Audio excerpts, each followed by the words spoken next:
so I think we have a full house, so we can start, and I'm really delighted to introduce our guest today. May I introduce Mr. Lukasz Sloniewski, head of, actually he's consulting director with Comarch. My student did a little bit of background search about Comarch, but I leave to him to introduce the company. Then he also introduced Valentina Motta, who is in Comarch, Italy. Actually, for me, you are the head of marketing and communication manager. And as I said, let me introduce my students. First year of the master course in international business and development. And we're very happy to welcome also the students from the Student Association Oikosmos. This is the first seminar in a series of seminars on digital. And now I shut up and we let the floor to you. Maybe you want to use the... Yeah, this is better. Good. Thank you for the introduction. I think it's great. Do we need that if I speak like that? No. Okay. Maybe you can drop it. I'm going to be just loud. Okay, so thank you for the introduction. My name is Lukasz Sloniewski, and I'm managing the consulting team at Comarch that specializes in selling the loyalty and CRM tools for quite a big companies all over the world. So I personally was pleased to work with companies like Coca-Cola, Ford, BP on their loyalty strategies, on their CRM marketing strategies. And basically, as Comarch, we're the IT company, so we're delivering mainly software, but also the consulting services, we have like this business knowledge to share with our clients. So we're kind of, end-to-end provider. We're 25 years on the market already, acting globally. The company started in Poland, in Krakow, which is a really nice place. I don't know, any one of you have been ever in Poland, Krakow? No. Good, so we have some people understanding where is that. It's over 6,000 people. We have a very big internship program. Actually, it's the biggest internship program in Europe. We hire and we invite for the internships over 400 students every year. Most of them stays with us. So this is also the opportunity for you because we are also looking for people here locally. We deliver projects globally, so we're having offices in 60 countries, including the office in Milan. Probably a new one in Rome is coming. So there are opportunities here as well. Basically, I'm going to show you some of the cases, some of the projects that we have delivered that I hope are going to be interesting for you as well. So what do I want to talk about today? Basically, it's going to be around loyalty programs, why companies do need them. Is it about rewarding clients, or is there something more behind that? How to organize those effective loyalty programs nowadays? What are the expectations of the clients?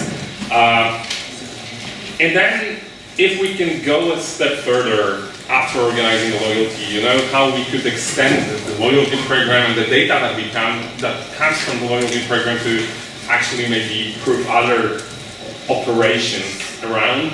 And then we can have some discussion questions. I'm going to be very happy to answer your questions, to talk with you about whatever you feel interesting.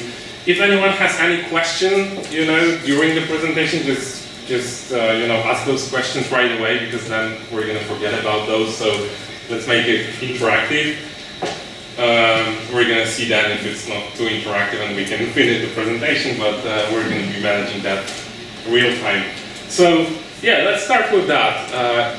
Why companies are even just organizing those loyalty programs? Of course, there are a lot of statistics that you're going to find, and be very sensitive about it, because you're going to find tons of statistics saying, like, it's 5 times cheaper to keep the loyal client than find a new one, you know, that the loyalty clients are generating 80% of the business.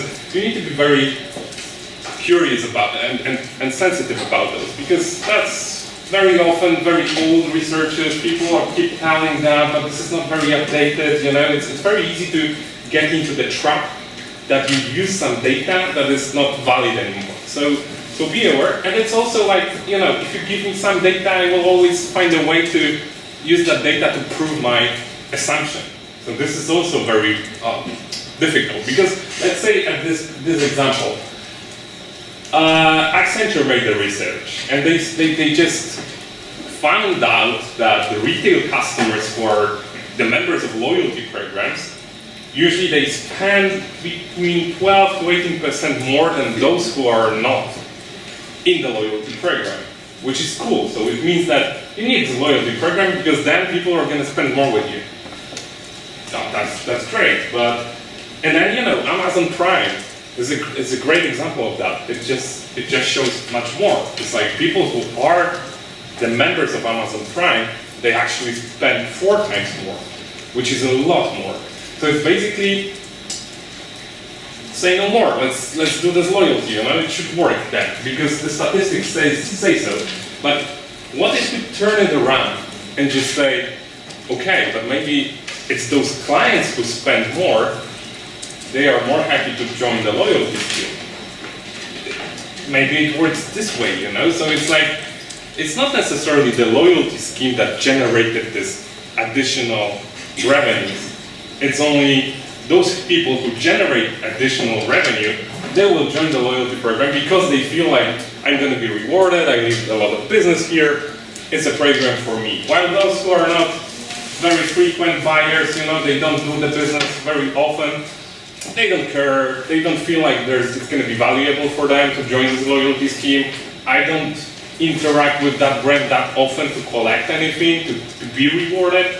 So, you know, you need to be very sensitive about that. It's not like, don't take it as, you know, sure thing that you see the statistics and it's definitely, you need to think about it always. But does it mean that this loyalty is not needed? No, because even if all those statistics are not true, you still need the loyalty for something else. And this is something I'll try to explain it. And a good example of you know, going through that is Auchan. Auchan is one of our clients. We actually deliver a loyalty solution for them for all the countries where they operate. And I will just share with you the story about Auchan. So why they need a loyalty program in the first place? You know, how much knowledge the retailer has about the client without the loyalty program. It's basically nothing. It's only like general information about what do we sell, you know, what categories, what products, which stores are performing.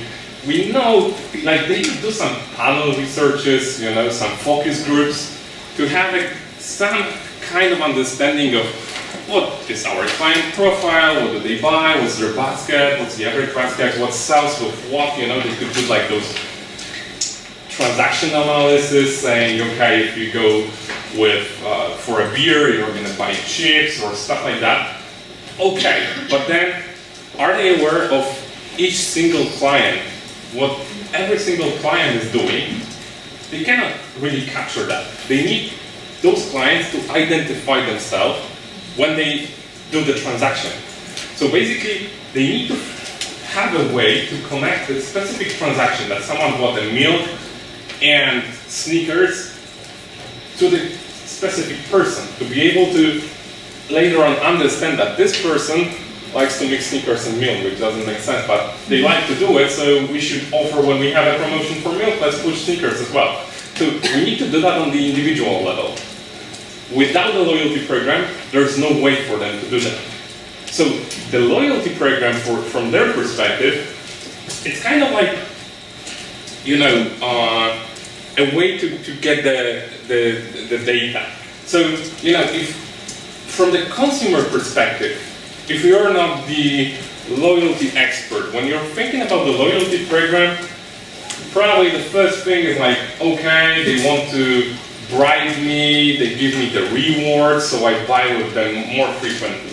This is like the way majority of people thinks about loyalty programs. So this is only the rewarding scheme. They give me some rewards, so it makes me come back to them, not to the competition. But this is only a tip of the iceberg, really. So let's try to see what's behind. So when thinking about the loyalty programs, you should think about it as a way to bribe people to share data, basically. So you pay them, you reward them, so basically you pay them for them to identify themselves when they interact with you.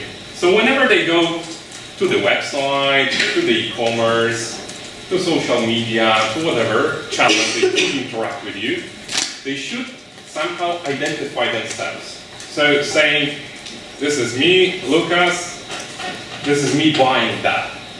And so what's my motivation to do that? Normally I have no motivation. When I go to store and they would tell me, okay, who are you? Or I'm Lukasz, but why do you need that? You know, I don't have motivation. But if they tell me, okay, if you tell me I'm going to give you some points, you can collect them, you can get discounts, you can go to special status, you know, you have better offers then, you have better prices, then I feel value. And it's actually, I'm going to be pushing, so they capture that transaction. So for sure they give me those points that I should collect, they give me those discounts that I should get, because if I don't identify myself, they won't give it to me. So if we have a scheme that is rewarding like loyal clients, you know, frequent buyers, they will push for receiving those offers for frequent buyers. So this is a key for that. So from any company point of view, the loyalty program should be in the first place the motivation for the clients to share the data with us, you know, to show them, like present themselves whenever they interact, make sure that they identify themselves.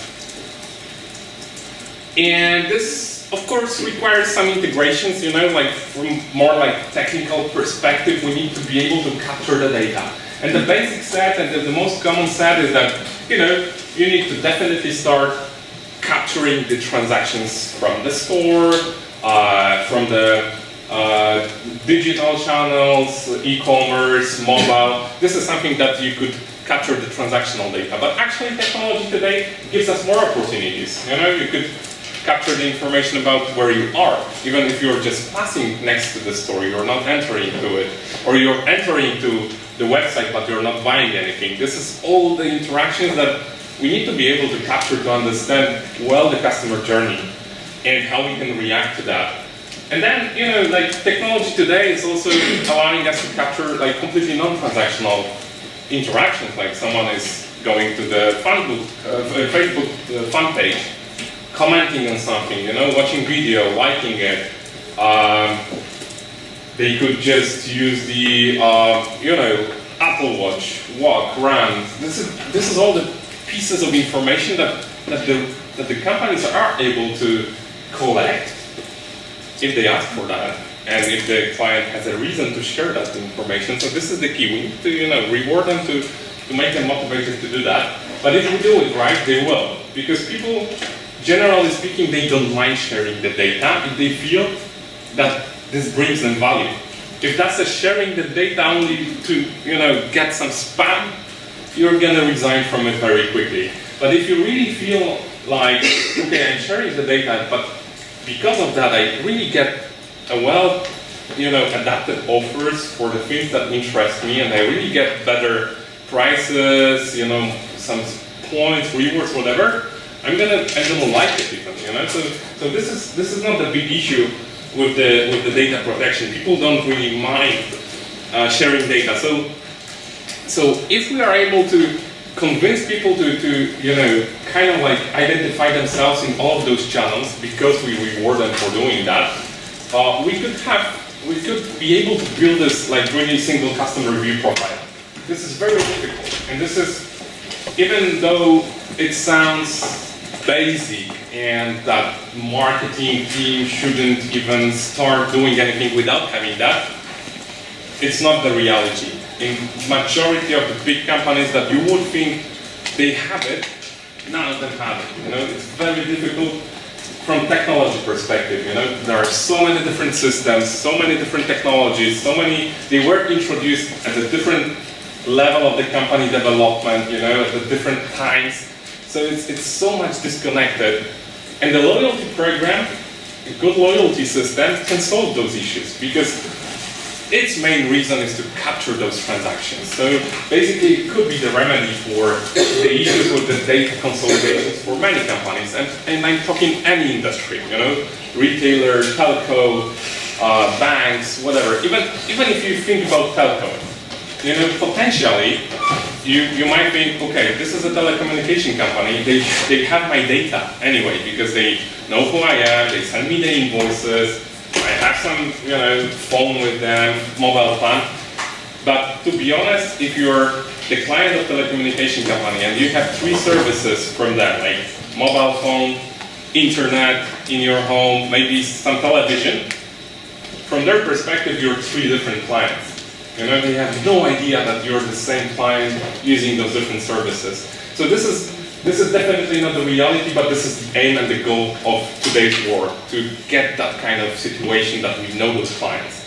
So the loyalty is very helpful in this process. And this is only the beginning, you know, because only when you have this kind of information, you can start doing things right from the marketing perspective. Because this is just the first step, you know, gather, clean, centralize the customer data. You need that to actually be able to understand this data, you know. Then you need to apply the whole data analytics on that. You need to start digging, looking for patterns, looking for trends, trying to turn this millions of pieces of information into some insight, you know, some ideas. So this is like, you have a lot of tools for that. You have some BI tools, you have some machine learning algorithms. There is a technology for that, but you need to start with this first thing, like this data. When you start understanding those clients, you know, you have a good overview of how they are acting, what's their journey. That, you know, they come to the store, then they go to e-commerce, maybe they do this, they do that. You can start building the journeys that you would like them to go through. So to do that, you need to be able to capture what they are doing and react to it. You know, so if they come to store, you send them the coupon. If they didn't use that coupon, you send it again through mobile push. So this is like, you need to have all of that connected. But when you have this loyalty program, and when you have those clients really identifying themselves at every channel of the interaction, that's starting to become the reality. So this is the main goal. And then you're able to execute perfectly the offers, you know. You can start going into real personalization level.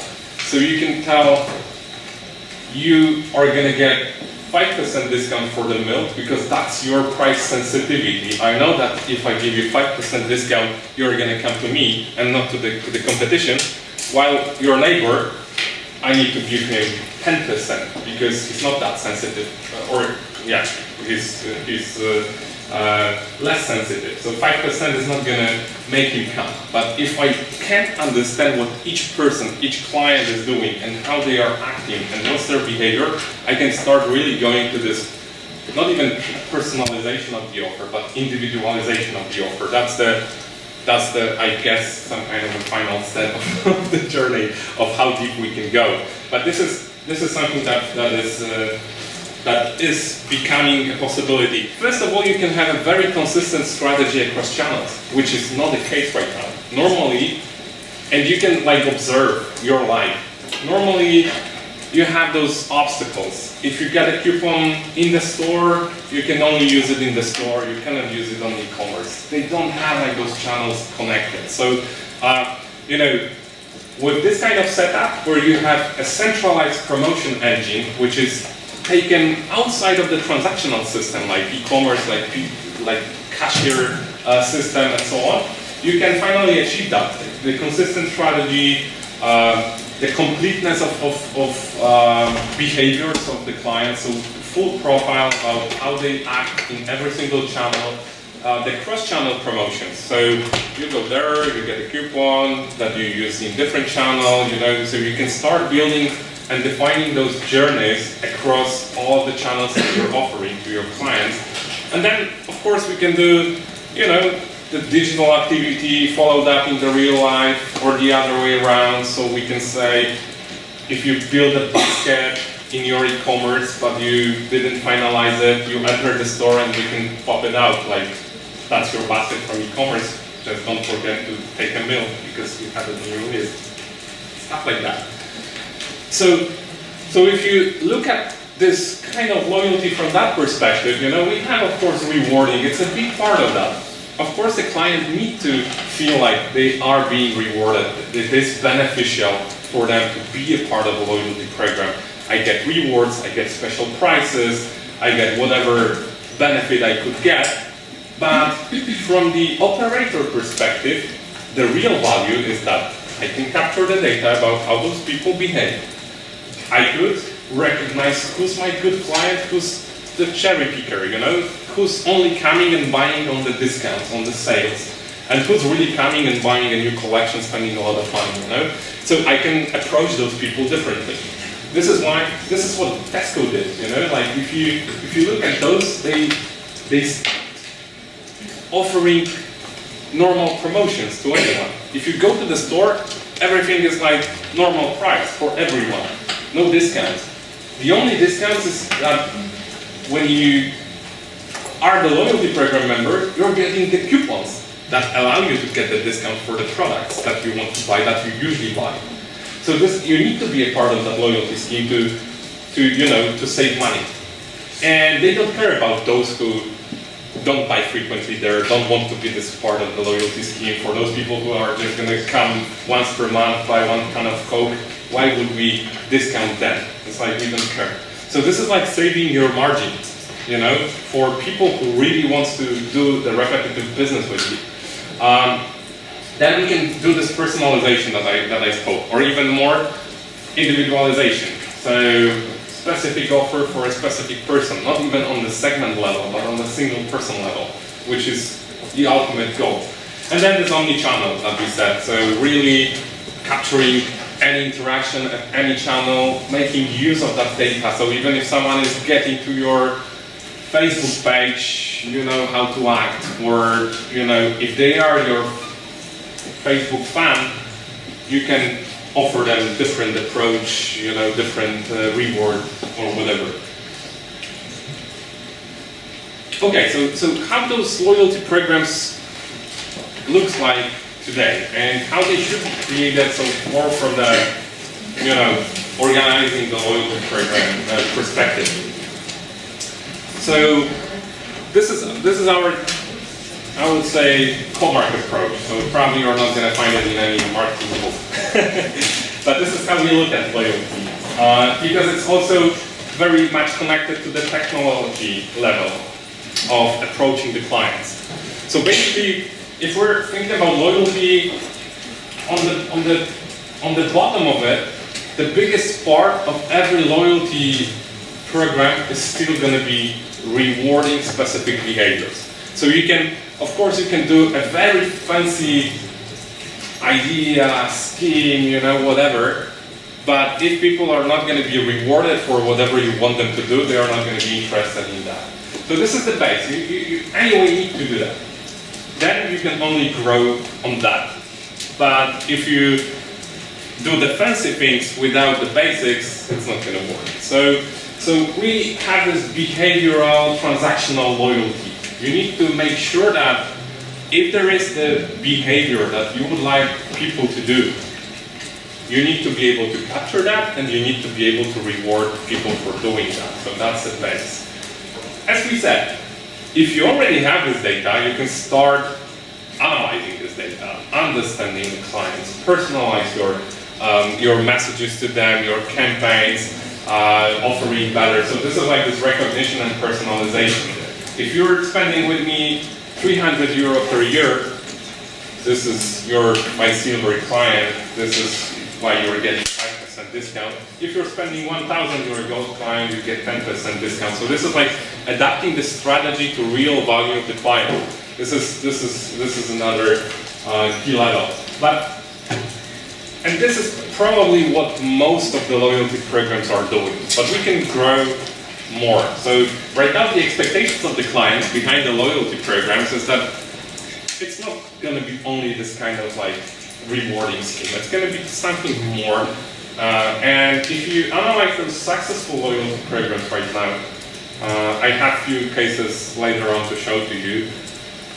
They are going outside of this simple rewarding mechanics, you know. So the third level, and it's also kind of like showing how historically new technologies were appearing on the market and how the loyalty programs were enriched with those new technologies.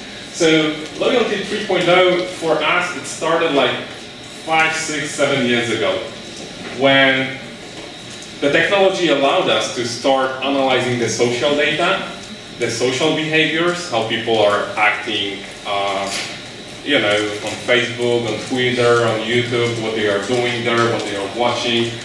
Finally, those platforms released the APIs, meaning the ability for us to collect those information from them. We only need to get the approval from the person that they are okay to share this data. Usually we're doing that with some kind of single sign-on, you know. You can log into your mobile application of loyalty program using your Facebook account.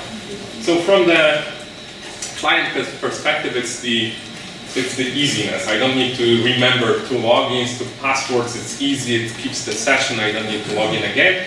But basically from our perspective, it's the client is approving that I can access their profile on Facebook, have access to what movies they like, where they check in, which restaurants they visit. This is basically, no one is reading those terms and conditions, you know, so this is how it works.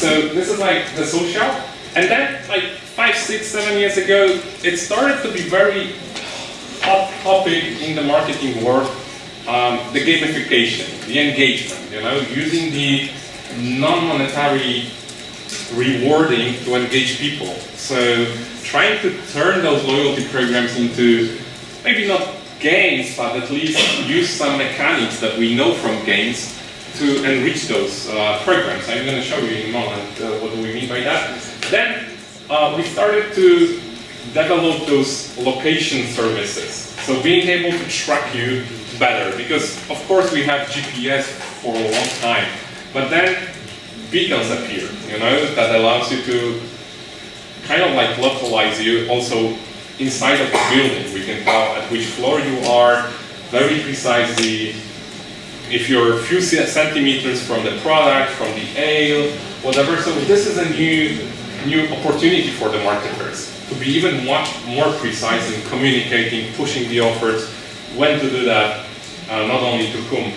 And then right now we're in this, let's say, era where it's the artificial intelligence that is the hottest topic everywhere. Everyone is talking about it. Everyone is trying to find a way to use that technology to help marketers.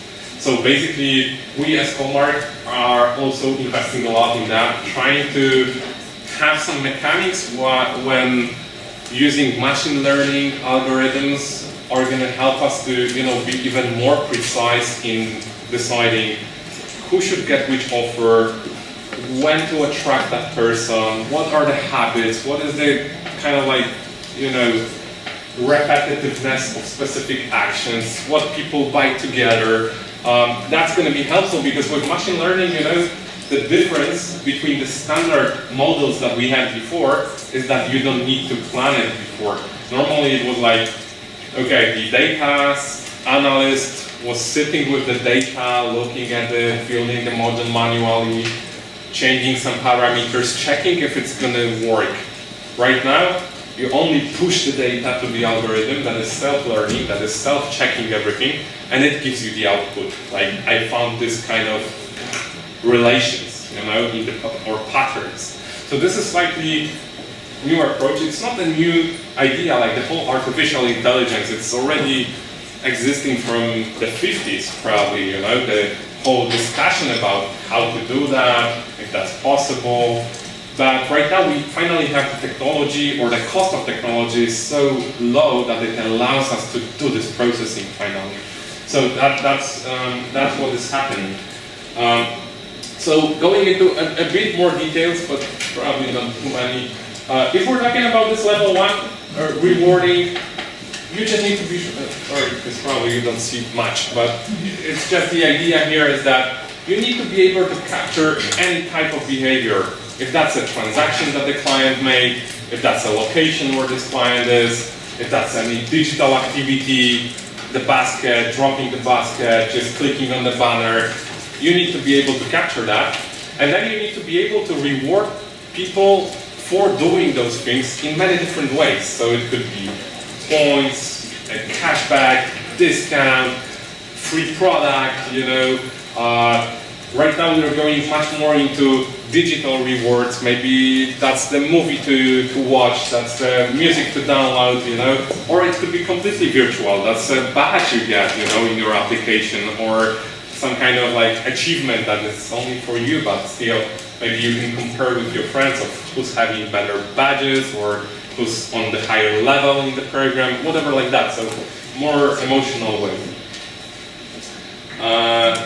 Yeah, the usage of the data, basically, you know, using the data to better control the costs of the program, to be more aware, you know, of what you're doing, basically from the marketing perspective. If you're investing your resources right, if your marketing campaigns are bringing correct results, without capturing a specific detailed information about how someone reacted to your campaign, it was very difficult. Because you've been making a TV advertisement or whatever emailing campaign that reached some group of people, and then you've seen that, okay, so you had the increase of selling this specific product, but you have no idea if it was bought by those people who got the message, or maybe the other ones who would be interested in that anyway. So right now, if you have this loyalty scheme that allows you to capture individual transactions and behaviors, you can match it. You say, okay, I sent it to Lukasz. Lukasz came to the store 2 days after and bought it. Or maybe Lukasz bought it, but he didn't get that message, or he didn't open that email. So it's not the effect of that campaign, but maybe some other reasons. So you can much better improve your operations, of course, much better understand the client, and personalize. Yeah, the engagement, a very good example of how to build people engagement is Nike Plus, or any other, you know, running app or tool right now. Imagine Nike, you know, it's like they are selling running shoes or any other sports equipment. So what they need you to do is to exercise, basically. If you exercise more, you need more equipment, you see more other people exercising, so they have some fancy stuff on them. Maybe I would like to have the same. So it's like you need to generate the demand for people being active. And this is like, of course you can do the whole marketing, PR, you know, building those needs by showing nice, fancy, healthy people in the television. But they went the other way, which is very, very extremely effective, without investing that much money, because you know how much it costs you to run the TV advertisement campaign. So they went the other way around. So they just thought, okay, let's build the application that is going to motivate you to be active. And it's the best example of how to actually make it. So this is like this third level, building this, making this program social. So, you know, it's not only about you. It's not about, because probably if you got the challenge, if the application told you, run 10 kilometers today, maybe you do that, maybe you don't, if you're lazy. But if you see that your friend did that, that's a different level of motivation, especially if you're telling, oh yeah, I'm running, but then they can check. So this is like the difference. So this community-driven functionalities are so important. So, and even if you look at the games industry right now, you know? There are no games that doesn't offer you multiplayer. No one is playing any game alone right now. You always play together with others. You always compete with others. This is happening as well with any other activities. So, you know, if we're thinking about the cosmetics brands, this kind of brands, you know, they always try to build a community so you can compare with each other, you can generate or you can consume the content generated by others. So this is very important.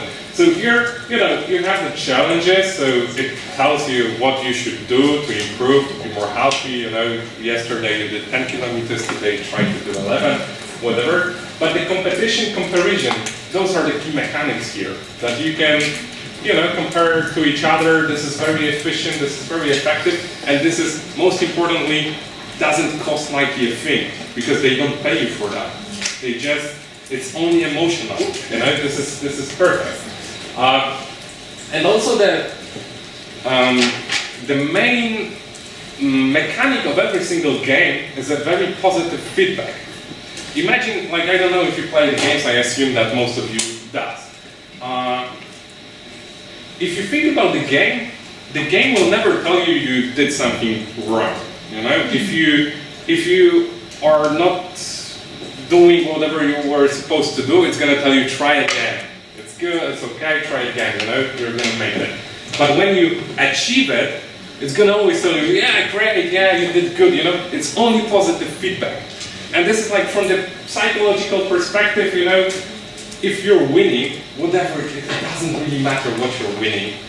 You get the dopamine shot, you know, to your brain, which is the reward for you to win. It's like, historically, it's a process to reward you for learning, you know, so people need that. People need to learn new competences.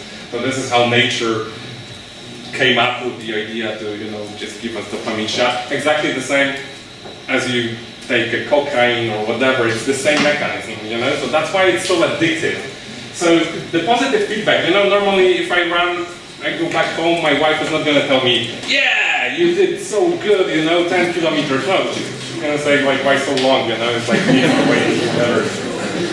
But the application is going to say, yeah, you did it, yeah, good. So this is like why it's so, you know, so cool for people to use it. They are so happy, they are so addicted to it.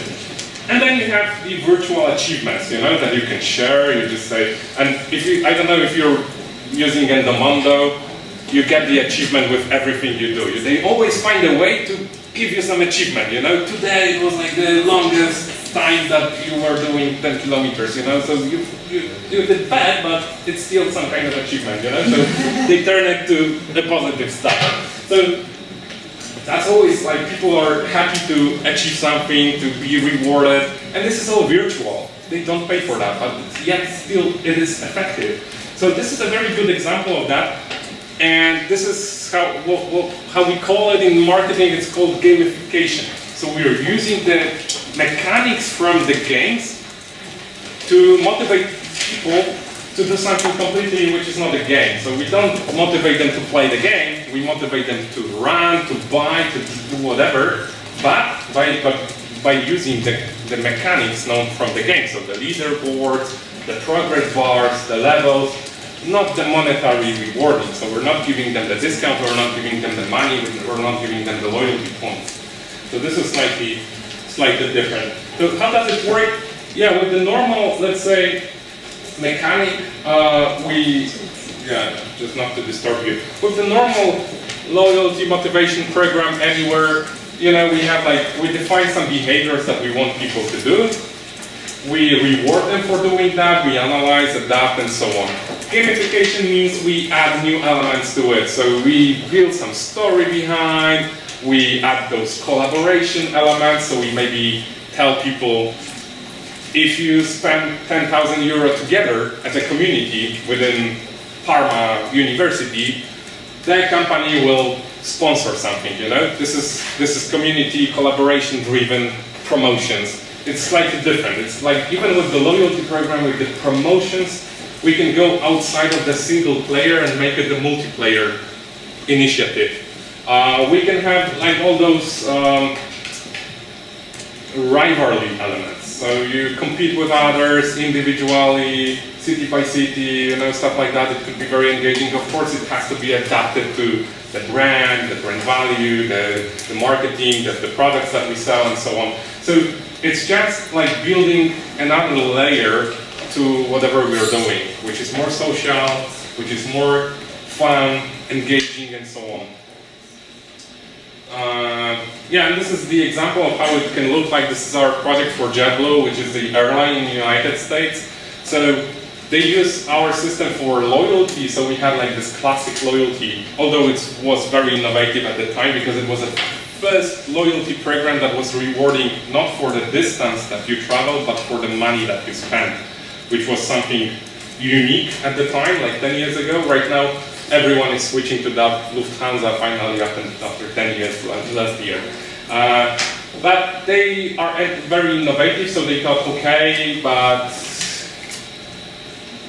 travel content is also a very, like the most popular, the most shared content on social media. So how can we actually make sure that if someone is traveling from New York to Chicago, which is very close, but whatever, that they share the information with their community that they did that. Because normally people are not going to write, well, yeah, I just went to Chicago, because it's kind of lame. But we have developed this whole platform that is kind of like a small game that, for your flights, for the travels that you're doing, for interaction with partners, but also social media activity. You get badges, they appear on the map, you have the leaderboard, you can compare to your friends from your social networks and so on. And it was very, very positive. And of course you need to have a very good graphical design to make it very attractive, very appealing, And then actually people started to share not the information that they flew from here to there, but that they collected the badge, And you would be surprised. In a year, we had like 1.6 million of shares from the platform to Facebook. This is like probably $10 million campaign with the marketing agency to generate this kind of, community-driven content. So this is like simple stuff, could give you a great results if you design it well. Then we have like this fourth level, just to give you the understanding of what do we mean by that. So right now with the new technology, we are able to very precisely localize you. So where you are, not only with the GPS that you're potentially in the area of that store, but we can tell you you're at this specific product, you're looking at it, or standing there probably deciding or looking for a size of that shirt. So this is giving us much more and completely new opportunities to communicate with people, because right now we can reward you for just entering the store. We don't even ask you to buy anything. It's enough for us if you enter, because then potentially we have a chance that you're going to like something. But if not, it's okay. We can push the right offers, not only because we know that you would be interested in that offer, but because we know that you're there, it's going to be very easy to convert that offer. So this is new level of data and a new level of promotional mechanics that could be also enriching I'm saying loyalty scheme because I feel like the loyalty scheme is a base for the whole promotional activity, and is treated like that, or could be treated like that by many companies right now. That this is like not only the rewarding scheme, but it's actually the tool for running your whole promotional activity. And then finally, this machine learning, I already told about it. It's basically, the idea here is that we push a lot of data into those algorithms without telling them what they need to do and how they need to react to it. It's more like those networks and those machine learning based algorithms should find the answers on their own on what's the biggest probability for different elements. And I already mentioned like a fraud detection, personalization of the offers, recommendations of the products, and so on and so on. So this is something what is happening. How we can also, like, where this artificial intelligence is impacting, because it's not only about those recommendations and offers, it's also very much used in the customer service. You've heard probably about the chatbots that are replacing human because they are never tired, they have quick access to data, so you can talk to the chatbot, you know, like this Google, I don't know if you've seen that movie where Google Assistant was setting up the appointment for the hairdresser. It's normal already a voice recognition and voice modulation, so you can talk to the robot without knowing about that. It's already here. So this artificial intelligence helps us to like improve those services, improve the customer knowledge, and also automate the back office processes, you know, to understand how people are using your website, how they're using your mobile application, and then maybe adapt it based on what they are really looking for, where they are really clicking, what they really need. So basically those are the trends. Okay, and now, any questions, guys? Okay, so this is still like, we treat that as a loyalty scheme being still just the beginning, you know, of what you can do. So I'd like to show you a couple of examples of actually how we have treated a loyalty program, well-designed loyalty program, as a base to offer new services that use the data from the loyalty program. So this is basically how companies should do that. And why they should do that is like the best person who made the marketing, you know, analysis of how every company should act was Walt Disney. He said a simple thing: just do whatever you do in a way that people want to come back to you, but this time bring their friends with them. You know, so it's basically just build this customer experience that people are happy to interact with you. And this is much more than being rewarded in the loyalty program. It's not about getting best price or getting a lot of points. It helps, but it's not gonna, you know, cover the bad experience. So definitely you need to think about how people are interacting with you and how this interaction looks like.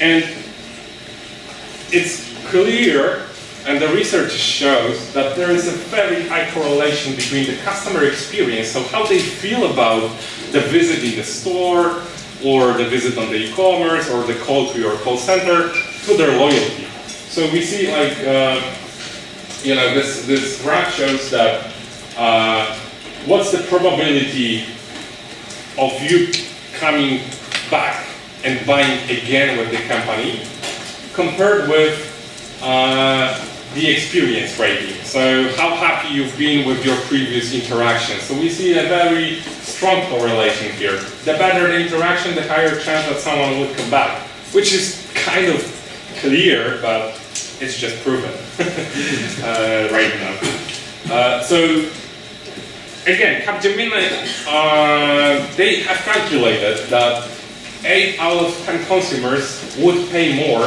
for better customer experience. So, you know, it's also probably it's market to market. We need to be very sensitive about like what is the market specifics. But if we're talking about developed markets like here in Italy or in whole Western Europe, the price sensitivity is important, but not that extremely important anymore, especially with the new generations of consumers that are much more into trends, technologies, efficiency. You know, they have no time, they don't want to have a hassle when interacting with the brand. So that's something we need to take care of. And the Forrester just calculated another thing, that actually those companies that are leaders in building customer experience, in improving customer experience, are growing faster than those that doesn't really care. And this is like a big difference. It's like 14%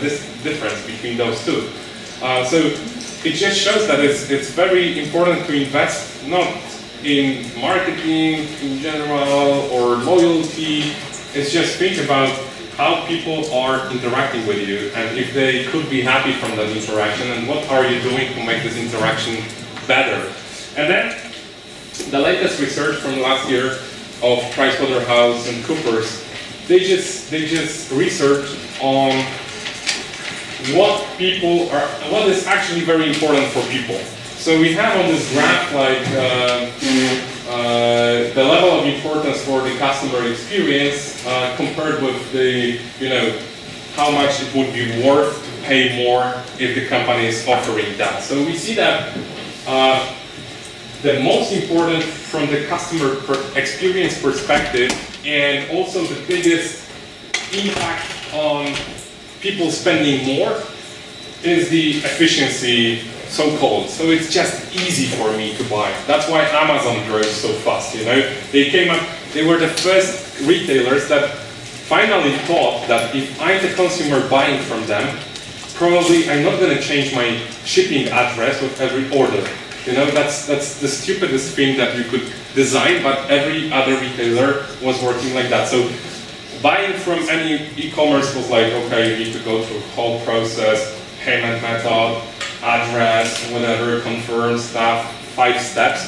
And then Amazon thought like, probably it's going to be always the same credit card, the same address, one click, shop, buy, So this is like this difference. This is like the efficiency that we're talking about. But it's also, if I'm thinking about efficiency, if I go to Auchan, I hope that I'm going to find all the products that I'm looking for. That's also the efficiency for me. So it's very multi-layered, It's not only the marketing promotional activity, it's the whole company that needs to be oriented on the customer experience.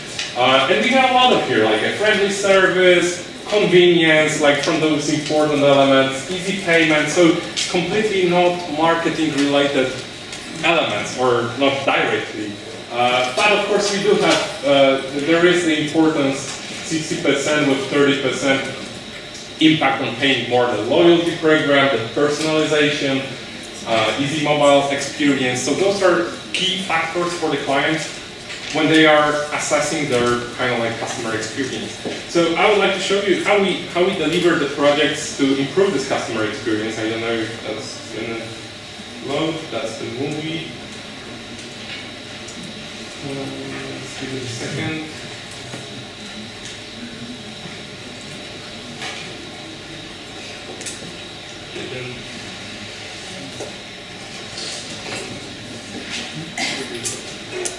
Sorry. Just go to YouTube and look for it. It's Hudson's Bay Comarch loyalty. If you type it, you're going to be able to watch it. Can we do it on YouTube? Yeah. Or we could just see that everything is here.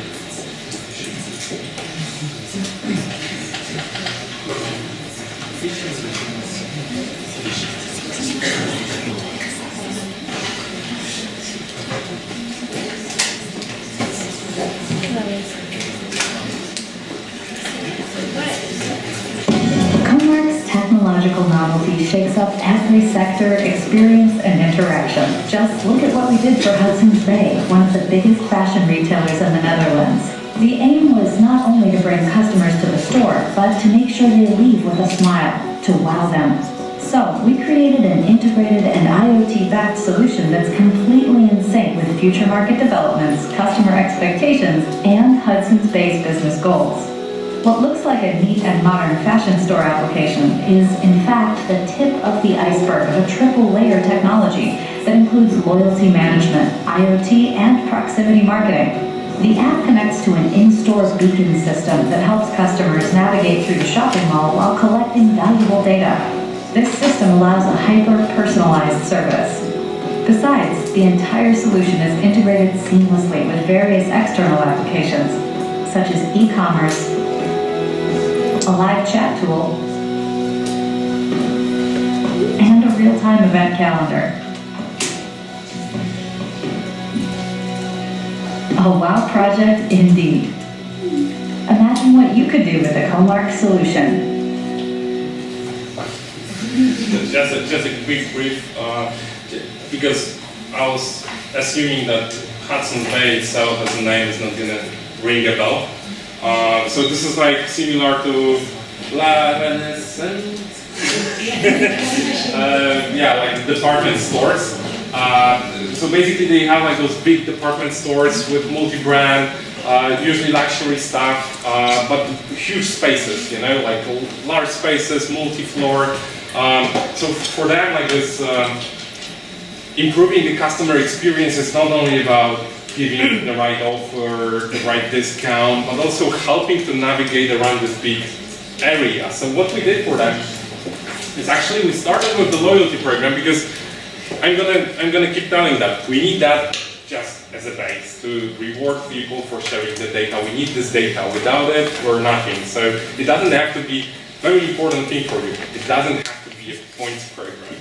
It has to be any kind of program that is going to motivate people to identify themselves. So if you want to give them discount, that's fine.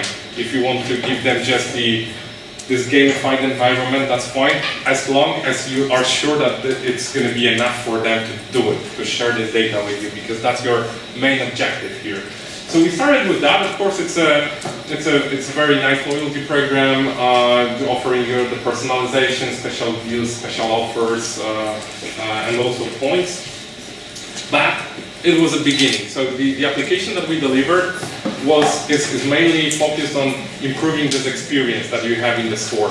So we use this beacon technology, like this micro-location technology, to also serve you the internal building map. So sometimes you might really need to find quickly the toilet, and then, it's a big store, you don't know where to go, so you have this indoor navigation. It can tell you, okay, you just go here, this is like Gucci bags, you turn right, so it's easy to navigate within that. So if you came to buy a black dress, you just say, okay, black dress, where are the dresses, it's going to tell you third floor in the corner. So it's just very helpful.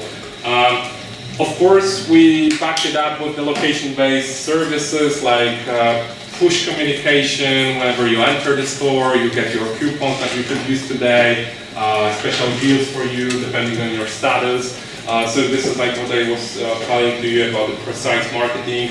We digitalized the receipt, which is very useful. This is very small, tiny functionality. It's very useful because if you want to return the product, you usually cannot find the ticket to return the product. So you have it digitalized. So this itself sometimes could be enough for people to recognize themselves. Some electronics companies are doing that. You just register your product. So later on, when you want to return it, if it breaks, you don't need to find this ticket from the retailer. So this could be enough. It's very useful. But we also they also had this strategy of bringing the sales closer to the clients, which is already very forgotten technique, that we need this kind of human interaction and that people are looking for this human interaction. So actually within the application we allow people to chat with the salespeople. You could have your favorite advisor, especially that those are kind of like the luxury brands there. Probably it's not the mass market, so it's easier. So you can chat with those people. You can have the personal appointment. If you're looking for a cocktail dress because you have an important event, you can say, okay, I need 2 hours, and that's for sure. It's going to be the time that I need someone's support, so you can book it up front. You can make this chat. So it's not only the loyalty, it's like this whole application should be very useful. So people are seeing a big value in using that, and potentially they could be more happy to go to this department store than to the competitive department store because they have those services. So this is like exactly the Apple technique, how they build loyalty. They don't have any loyalty program, but it's completely different story, but the idea behind is very similar. So you have your product, but then you're building a lot of services around this product that is actually going to make people stay with that product all the time. So if you're thinking about iPhone, I don't care about my iPhone, but I care about my music that I have on Apple Music. All my music is there. So basically, if I want to go to Android, I need to do a lot of moving the pictures, stuff. If I go to again another iPhone, it's just one click and done. It's like my new phone is like the old one. So this is how they did. Here the same. You need to think about what services are going to be very helpful for the clients to make them stay with your service, with your product, and this is what they want to do. So basically, looking at this scale, We had the loyalty program, we had this up-to-date technology with this micro-location, indoor navigation, we have easy mobile experience, personalization, but also this human interaction. We improved the human interaction with this chat, with this appointment tools. The convenience, it's much easier to shop, it's much easier to find the products, and the friendly service which you could communicate with. Another example, completely different industry, QA, it's a fuel station. I don't know if you have them here? Yeah. Okay, cool. So we have this project in Belgium right now and Luxembourg. It's going to be live in Netherlands. Yeah, we spoke to them here, so I know. So basically, again, if you imagine the fuel retailers, they have loyalty programs. So you pay for fuel, you collect loyalty points. That's the base. But we wanted to go outside and think like, okay, but what's going to be the added value and what's going to be the perfect experience for the client to come here and not to the other fuel station? So how we can do that? So basically here, again, we started with loyalty, as always. So you have this application where you can find your special offers, you can find your points, your rewards, you can reduce your payment for fuel with your points. But then we have inserted, because we assume that it's going to be like, usually you're looking for a fuel station while you drive, so it's very difficult to look on the map, where am I, whatever, do the difficult operations. So we have a chatbot that actually you can talk to, and it's going to ask you some questions like, okay, so where that station should be, what it should have. You say the toilet because you need to use it. It should be close so that I can drive faster. So then it could, through this chatbot mechanism, can find you the right station, could navigate you to that, transfer you to Google, to Waze, or you could just use the navigation that is there. We use Google anyway here. We just visualize more data about this station. When you enter the station, we know, because of the beacons, because of the geofencing, we know that you just entered, so you can get straight away the offer that is dedicated for you, saying, just fuel 30 liters, because we know that usually you fuel 20, so we just push you to fuel a bit more this time. Then you're going to get a free coffee or whatever, The coffee is high margin product, but it's a low cost product, so it's very easy to make the promotions from their perspective, especially if someone is not buying this coffee because it's expensive there, but if I get it for free, it's a big value that I get, at least that's the perception. So I can get those personalized offers that I could use, but very handy. I could pay directly while I'm sitting still in my car, so I don't need to go there, stay in this queue, especially that I'm in a hurry, it's 20 people in the station, so I need to be at work already 5 minutes ago, so I can just pay directly from my application. I just select the pump, I say 20 euro, click pay with my fingerprint, done. Pump is released, I fuel, I leave the station. That's the advantage, that's the experience that I would like to have.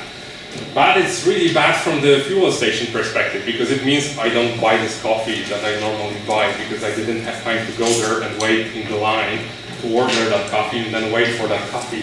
So what we could do else is like pre-order.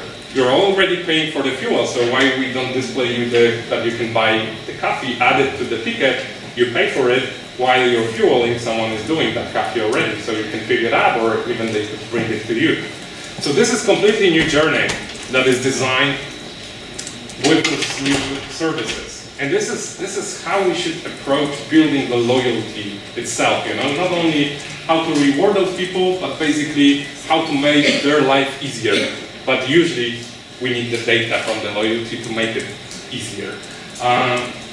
So that was another example. So here, again, technology, program, mobile experience, easy payment, efficiency, convenience. This is like what we always want to achieve in the first place. A very big project.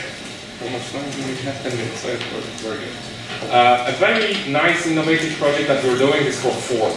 This is mainly, we're talking to US teams, they are designing that, but this is a worldwide project for them. And this is a purely very good example of how companies are changing to interact with their clients. Because normally, if you think about Ford, what interaction do you have with Ford? Basically, you go to the dealer to buy a car, and then if it breaks, you go there to fix it, or you're making those services. But this is not Ford. The dealer is a separate business. You know, today I'm selling Ford, tomorrow I can sell Mitsubishi. So from that perspective, it's completely separated business from Ford. Of course, they have a license to sell Ford cars, but they don't like to share the data because they are competing with the other dealer in the other part of the city. So I'm not that happy that actually someone could tell, okay, I have a promotion in that other dealer. I have your data as a client, you're my client, you're not Ford client, you're my dealership client. So from Ford perspective, that was a big issue because they had no chance to, first of all, find out who's driving which car and how to communicate with those people. And also, they weren't able to do any kind of marketing, you know, because they didn't have like any contact data. So for them, the remedy for that, the answer for that is definitely the new digital mobile application, you know, but they need to find a reason for you to download it and use it. So a big part of that is, of course, so they call it a fourth-class application. It's one layer of this new approach to the clients. So it first of all allows you to connect the car to your application. So you can maybe start your car. If it's winter, it's very cold, you would like to start the engine before, so it warms up. You could check if you have enough fuel, so you maybe need to plan to stop on the road to fuel it up. You can see if you have some, you know, issue, alert, you can read about it, what happened, what is happening with your car. So first of all, it's this connected car element. But then they also thought about the perks. They call it like 4+ perks, then it's called rewards, the name is changing. But basically they thought about how we can reward people for whatever we want them to do. And this is not necessarily spending money with them, because it's not spending money with them, it's spending money with dealers. But they still interact with them. They watch the YouTube videos, they could share the data with them, because Ford doesn't have any data, dealers have data. So I could be interested in rewarding those people to tell me what car they drive, you know, or by connecting some other information that are useful for me, or just interacting with the content that I'm generating as a brand on my marketing level. So if I create a new video, if I create a new article about the new technologies that we release, I'm interested in you learning about that. Or if you bought a new car, I would like you to understand what are the capabilities of that car, because people are usually using 30–40% of the capabilities offered by the product, especially if you're talking about those new electric vehicles packed up with the technology, with the features. People don't use it. And if you're not using that, you don't feel the value that you paid for. And it's very crucial that, you know, you use all of those handy features, because later on you're going to feel like, okay, this Ford have it, maybe the competition doesn't have it, I like it, I already got used to doing that. So there are a lot of elements that are not transactional, but are worth rewarding for.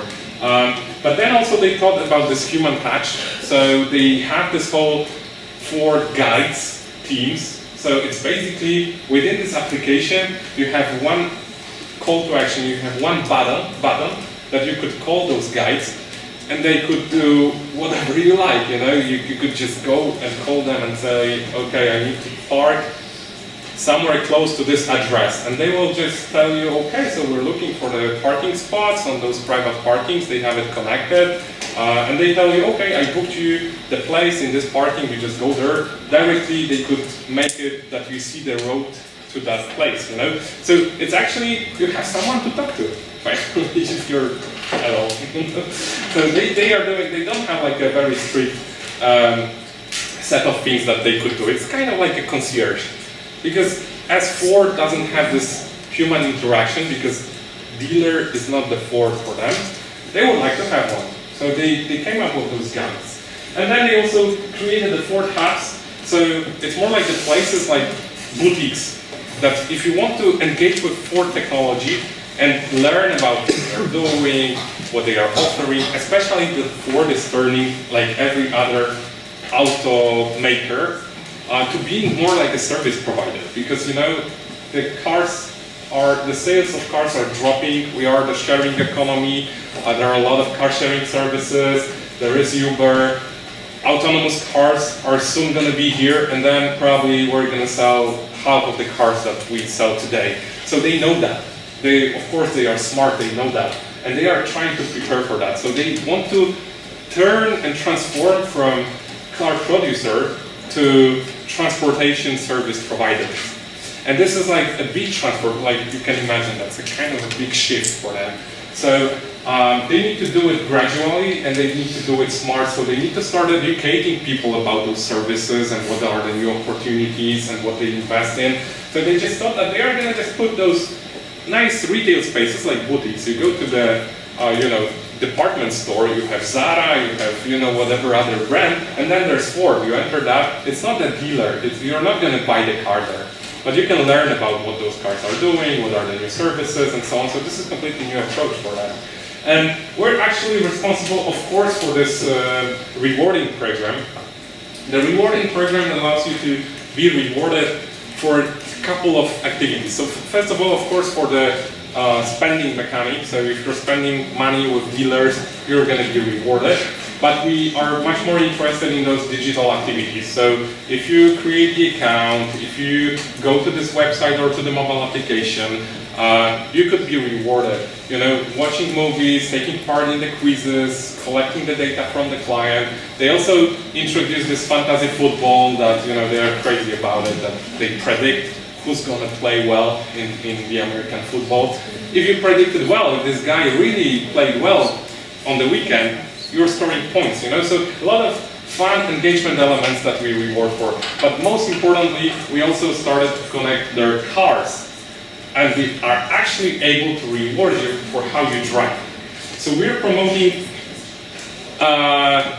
eco driving, safe driving, and we're introducing a lot of those game mechanics here. So you can compare to people from your neighborhood, from the city. You could be a leader of eco driving.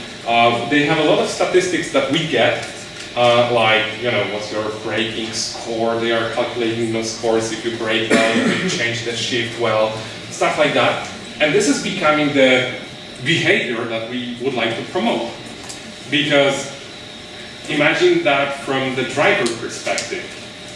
They help me to be more efficient, to spend less money, to be more eco-friendly. Right now, people are looking for that, So we're building more the experience than transactional relationship that you're rewarded for the money spent. So this is a completely new approach, very, very useful, very handy. And then the last example I wanted to show is it's Sephora. It's a purely community-driven program. I don't know if any one of you is a part of that. Very quickly, it of course offers those standard rewards and statuses, and this personalization is nothing new here. But what they are doing very well is building the community. So they have like a big community. They invest a lot in relationship with the influencers to generate the content online, to generate the content in the YouTube. And how they are doing that is like through the exclusivity that those people who are the loyalty program members, they have a premium access 30 days before those products are released in the store, so they can test it, they could push some reviews and so on and so on. So this is driving people to join that program and be active in it. That's a very big part of that. And they also apply those latest technology. In their case, augmented reality is the thing. So, within their application, you have a lot of those tools that is going to visualize how would you look like when you would use those products, with the tips of how to use it, how to make this makeup, and so on and so on. So this is like perfectly fitting the target group and the needs of the target group.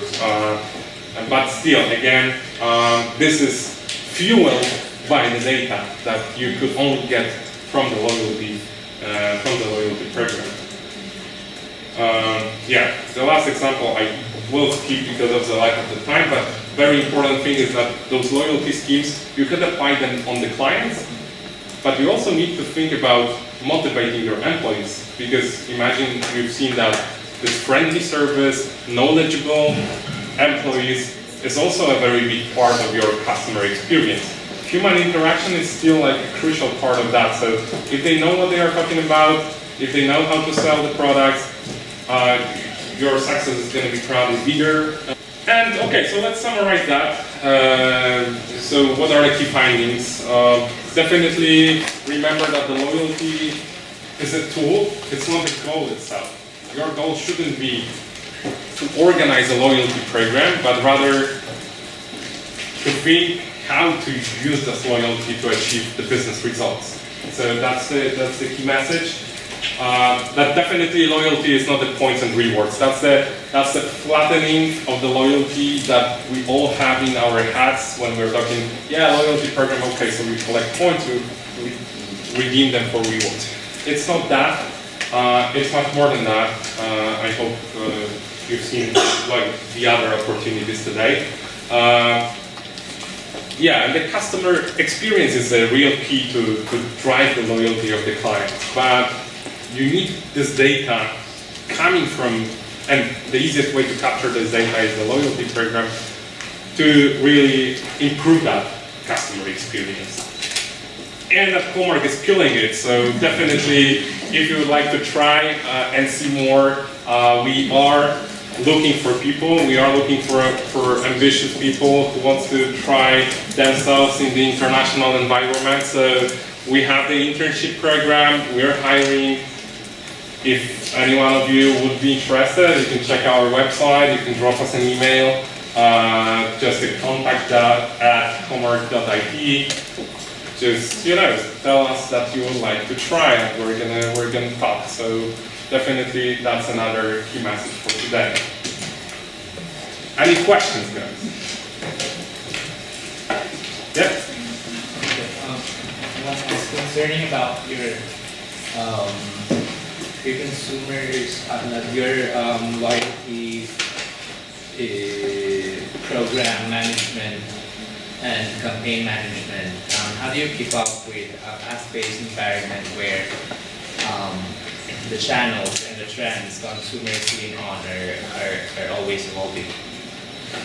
Yeah, it's a challenge, definitely. It's a challenge in design, because you're asking from the technology perspective, tools perspective. Yeah, it's all about the design of those tools. That it's just a constant development of those, and there's no simple way to do it. We just need to invest a lot in our research and development. And this is basically we as Comarch, we're investing 15% of our not profit, the income, we reinvest that in developing our tools. And actually Comarch Loyalty Management is being the leader in that. So we're spending 20,000 man days, which is basically 100 people working for the whole year, every year, to develop those new features. So we are ready a step before the market is ready. So we're of course basing on multiple sources of information. So we talk to the consulting agencies, analysts like Forrester, Gartner. They are trying to predict what's going to be next, as a channel, as an interaction point.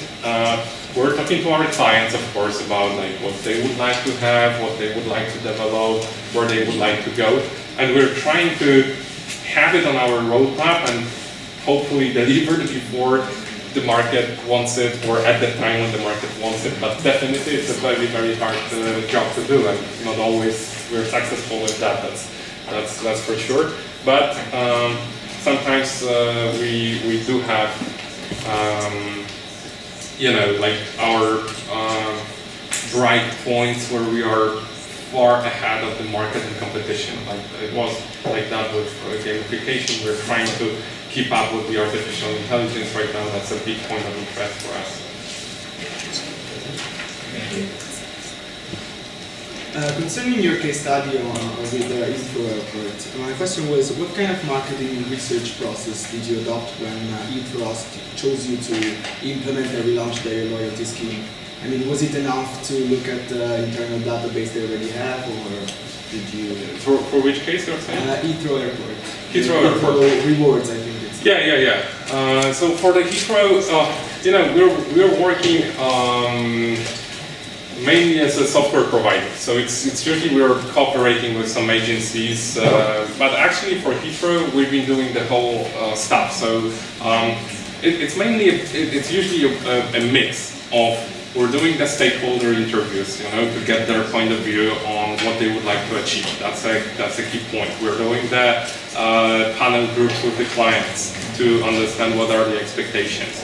We're doing the competition research, of course, of what is happening, if that's working, what are the efficiencies. We do have our own experiences because we are delivering a lot around the world, so we have our own observations and statistics of what works and what doesn't work. And based on all of those kind of sources, we're trying to design the best value proposition, because that's what we do. Basically, if you're thinking about how to design the loyalty program, first step is to see what goals do you want to achieve with that, because those are always different. You can think that it's always like, increase my sales, but this should be the result of the goals that you would like to achieve. And so this is like, we need to build that, but the most important thing is going to be to design the value proposition for the consumer, because finally, those consumers needs to be interested to join and be active in the loyalty scheme. So maybe it's around understanding who those clients are, what they would expect, what they need, how you could help them or improve their interactions, experience through this loyalty program, because only then they will be really active and the loyalty program is going to be successful. Yeah. Thank you. So, as we have seen from your presentation, you serve so many companies around the world and you manage many huge loyalty programs. We just studied the topic of marketing information system. So my question is, how does your marketing information system actually work?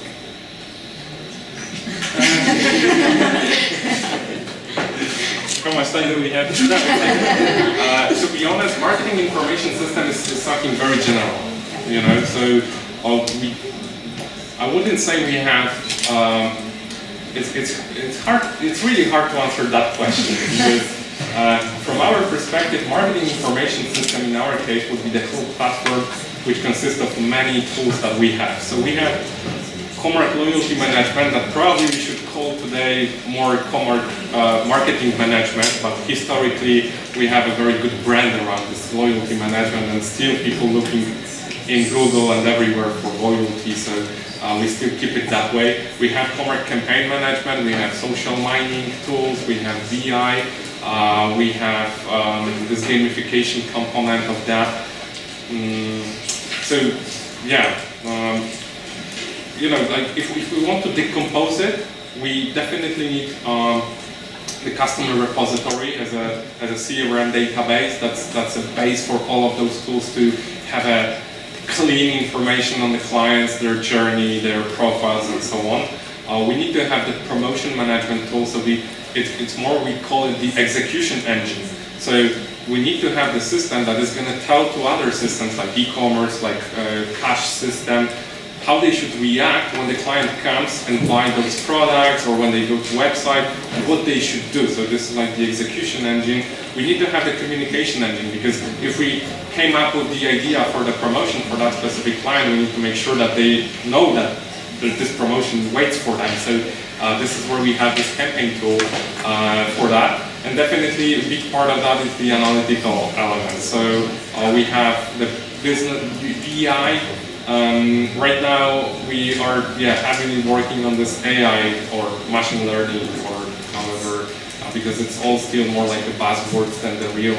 If we want to be precise, it's a machine learning processes that we work on to support that, because it's slightly different from BI. BI is more for reporting on data analysis, but more like manual analysis. Machine learning is more about creating the algorithms that are going to understand the data and try to itself generate some insights out of the sets of data. Thank you. I would say that's the structure. Yeah, thank you. Can I? Yeah, sure. My question is about blockchain. So, Yeah. first of all, if Comarch did ever consider to use blockchain, if yes, in which ways, which were strengths and weaknesses, and if not, which? Sure. Yeah, that's a very good question. You know, it's like it also shows how the marketing works, and I really like it that you asked that question, because last year we had requests from every single client and every single potential client. We need to do blockchain. Today, everyone forget about it already. No one cares. You know, we knew that it's going to work like that, or we hoped it's going to work like that, because there's no added value for blockchain in loyalty, to be honest. Because if you imagine blockchain, I can see a lot of benefits on that in other industries. If we're talking banking, money transfers, you know, even like government, if we're talking about the books for, how do you say, like your ownership of land or buildings or whatever. If we exchange those slow government agencies and move it to blockchain, any operation of selling the house could be a second instead of weeks of going to the court, changing something in millions of papers manually, you know. So there are a lot of advantages. But for loyalty program, as long as we're talking about a single company organizing a loyalty program for themselves, blockchain doesn't have any added value comparing to normal database, and even have many obstacles, because the value of the blockchain is that you have multiple processors of the same data, that this database is distributed among many interested, let's say, parties that process the data. If that's a one company, it's only one party that is interested in processing that data. You don't need to secure that. So it's only generating a lot of costs to organize the loyalty program that way without any real added value, because you still have just one party that controls that data. The only potential use case where we could see a loyalty program based on blockchain would be a huge coalition. You can imagine airline coalition. You know, we have Star Alliance, which is alliance of many airlines all over the world. If they decide to build a single common system with a single common currency, blockchain could make sense here, because they, as airlines, they would be those processing nodes that keep their own version of the database of those operations, so they would have unified currency that they could then use in their own way. It would be more secure because you have the copies of the same database owned by all those airlines and so on.